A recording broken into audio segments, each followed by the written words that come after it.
Assalamualaikum warahmatullahi wabarakatuh. Alhamdulillahirabbil alamin wa bihi nasta'inu ala umuri dunya waddin. Assalatu wassalamu ala asyrafil anbiya'i wal mursalin wa ala alihi washabbihi ajma'in. Amma ba'du. Kami dari kelompok 1 ingin mempresentasikan makalah yang telah kami susun dalam materi tafsir Nusantara untuk memenuhi tugas kuliah dosen pengampu Kiai Haji Yusuf Nur Alam. Izinkan kami berempat memperkenalkan diri kami terlebih dahulu. Yang pertama yakni Ahmad Ikhlasul Amal di samping saya sendiri. Yang kedua Abdullah, saya sendiri. Yang ketiga Arif Ilham Fahrizal di samping kanan saya. Yang terakhir Jamaluddin di sebelah sini, sebelah sana. Jadi kami di sini ingin mempresentasikan makalah dengan judul Kitab Tarjuman Al-Mustafid karya Syekh Abdul Rauf Al-Fansuri.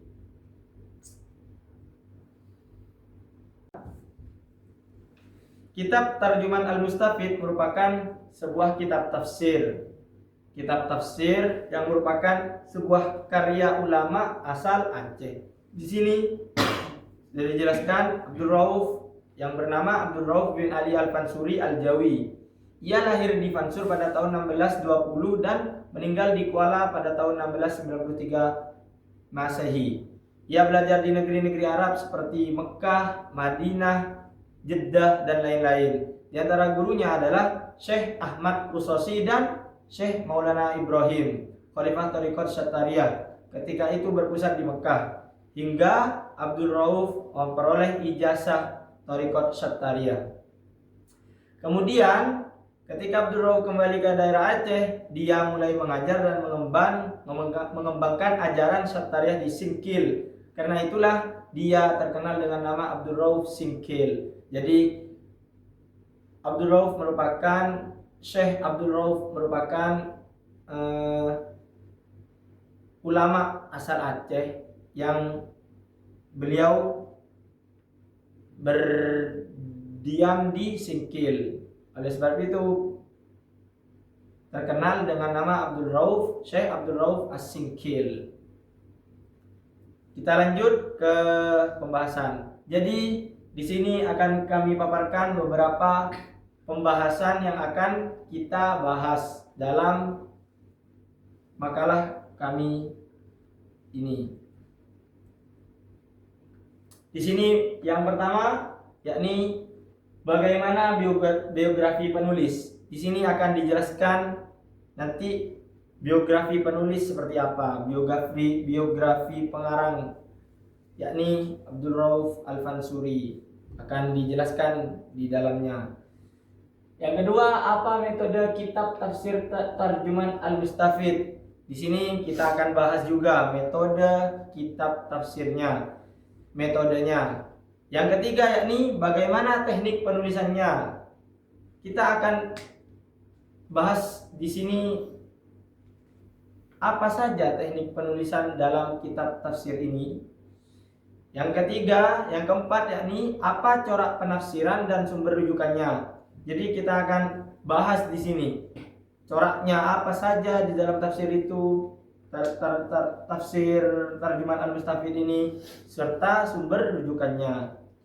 Dan yang terakhir adalah kelebihan, kekurangan dan signifikansi dalam tafsir Tarjuman Al-Mustafid ini.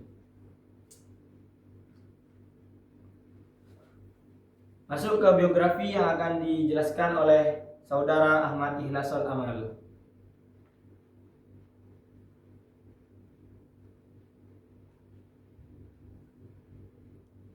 Biografi, nama lengkap dari Syekh Abdurrahman Auf Al-Fansuri ialah Aminuddin Abdul Rauf bin Ali Al-Jawi Thumma Al-Fansuri As-Singkili. Kelahiran beliau ialah pada tahun 1024 Hijriah atau 1615 Masehi di Singkil, Aceh.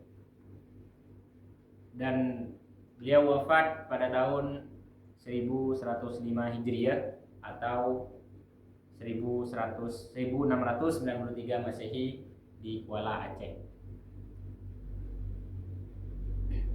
Pendidikan awalnya Syekh Abdurrahman Ar-Rauf ialah di Singkil dari ayahnya, belajar langsung dari ayahnya sendiri, dan belajar di Barus di bawah Syekh Hamzah Fansuri, dan melanjutkan pendidikannya ke Timur Tengah, yakni Mekah, Madinah pada tahun 1552 Hijriah atau 1642 Masehi, di mana ia belajar selama kurang lebih 19 tahun dari banyak ulama terkemuka seperti Syekh Ahmad Uswasi dan Syekh Ibrahim Al-Qurani.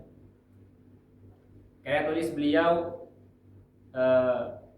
menghasilkan 30 karya tulis dalam bahasa Arab dan Melayu. Di antaranya yang kami bahas ialah tafsir Tarjuman Al-Mustafid, tafsir Al-Quran lengkap pertama dalam bahasa Melayu. Dan metode tafsir ini memiliki dua hal. Yang pertama ialah tahlili atau analitis, yang menjelaskan ayat-ayat secara berurutan dan mendalam. Yang kedua ialah metode ijmali atau global, penafsiran singkat dan mudah dipahami, seperti tafsir Jalalain, salah satunya tafsir yang singkat dan mudah dipahami.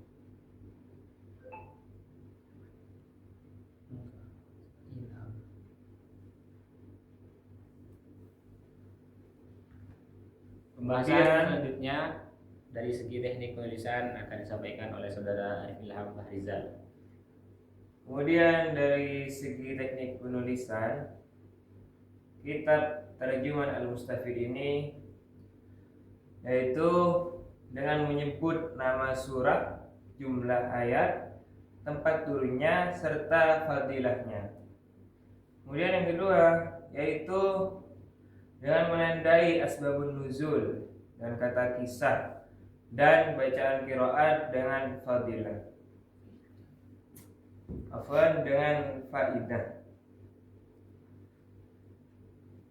Kemudian corak penafsiran dari kitab Tarjuman Al-Mustafid yaitu bersifat umum dan komprehensif tentunya, mencakup berbagai bidang seperti fikih, akidah, kisah, tasawuf, dan sosial. Kemudian sumber rujukan dari kitab Tarjuman Al-Mustafid ini juga banyak mengambil dari tafsir-tafsir yang sudah masyhur tentunya, seperti tafsir Al-Baydawi. Yang kedua itu tafsir Al-Khazin, tafsir Jalalain, tafsir Tha'labi, dan Manafi' Al-Quran. Kemudian selanjutnya dilanjutkan oleh saudara Jamaluddin. Selanjutnya di sini kita akan memahami kelebihan, kekurangan, dan signifikansi dari kitab tafsir Tarjuman Al-Mustafid. Pertama kita akan menyebutkan kelebihan dan kelebihannya terdahulu dari kitab Tarjuman Al-Mustafid. Pertama, kelebihan dari kitab Tarjuman Al-Mustafid yaitu adalah menggunakan bahasa Melayu. Jadi apa tujuannya dari kitab Tarjuman Al-Mustafid menggunakan bahasa Melayu? Tujuannya adalah untuk mempermudah masyarakat Melayu memahami kitab tersebut. Dan selanjutnya kelebihannya itu sumber tafsir yang kuat. Jadi kitab Tarjuman Al-Mustafid ini tidak sembarangan mengambil sumber, yaitu apa aja yang diambil tafsir referensi dari tafsir Tarjuman Al-Mustafid ini, yaitu pertama tafsir Jalalain tadi yang seperti disebutkan, terus tafsir Al-Khazini, terus tafsir Al-Baidawi, terus dan lain-lain. Dan apa tujuannya? Tujuannya itu untuk menjaga makna asli dan bukan terjemahan bebas kayak gitu.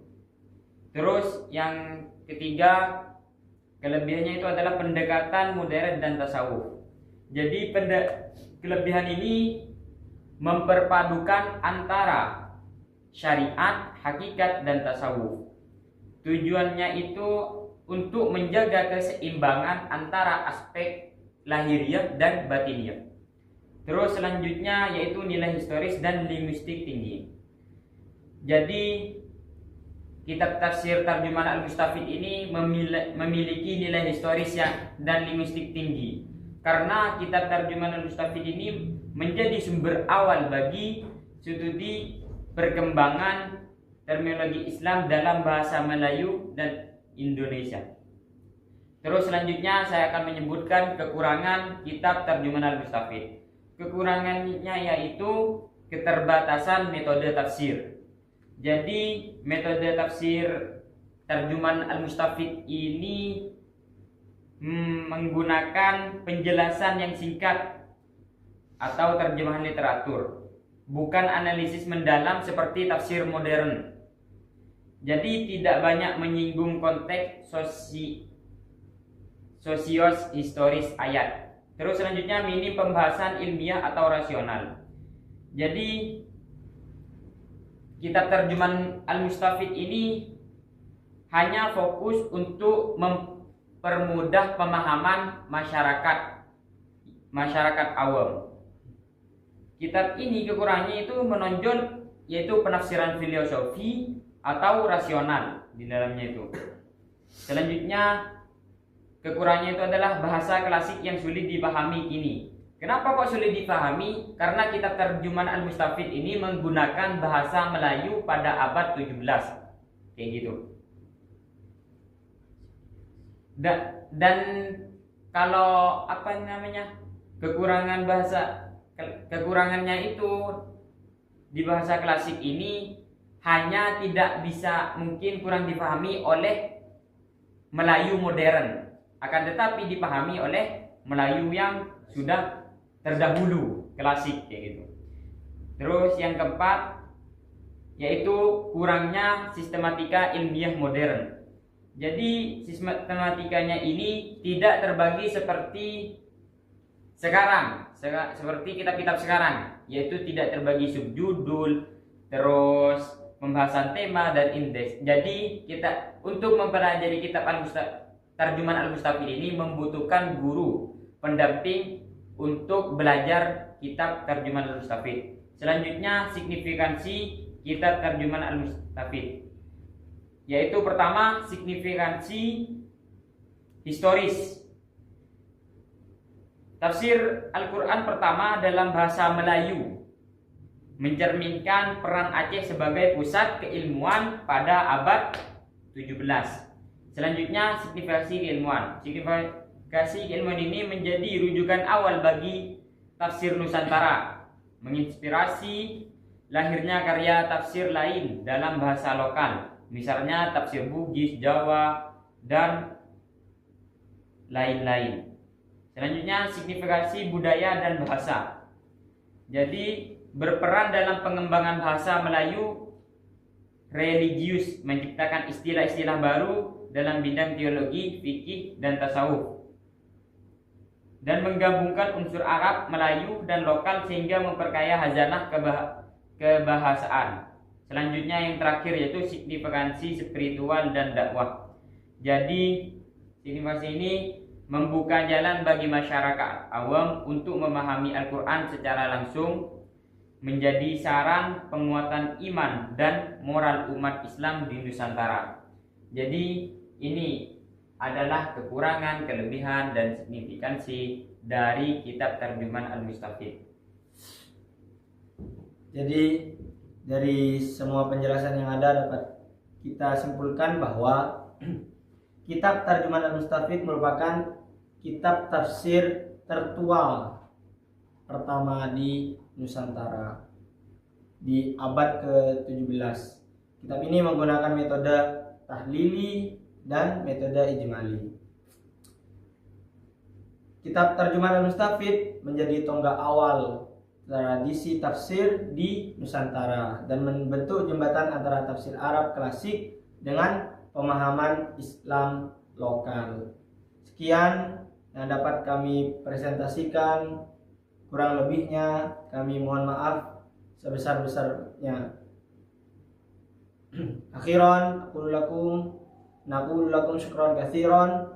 Wassalamualaikum warahmatullahi wabarakatuh.